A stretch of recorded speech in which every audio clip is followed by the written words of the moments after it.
Суд оставил под арестом до 11 июля многодетных родителей фигурантов дела Хизбут Тахрир.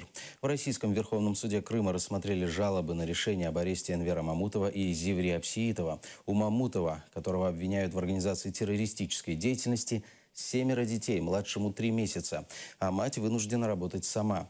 Апсиитов, отец 4 детей, ранее работал стоматологом. Свою вину оба отрицают.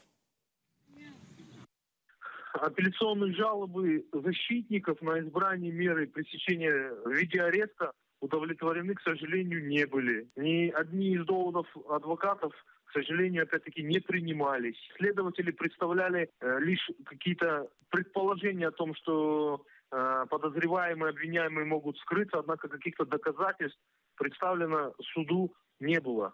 Мы также обратили внимание на суда, что все задержанные содержатся в железных клетках. Это недопустимо до признания вины, то есть презумпция невиновности здесь. Пока нет приговора, нельзя людей держать в железных клетках на судебных заседаниях. Это прямое указание на унижение чести и достоинства.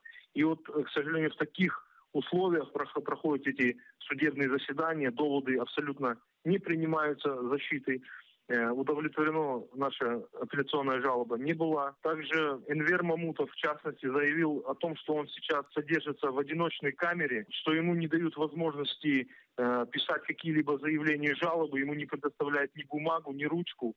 Ему не дают возможность даже запросить какие-то книги из библиотеки, следственного изолятора, на что он имеет право. Он, в частности, хотел взять уголовный кодекс почитать, и Коран просил ему перевод, либо просто сам Коран оригинал.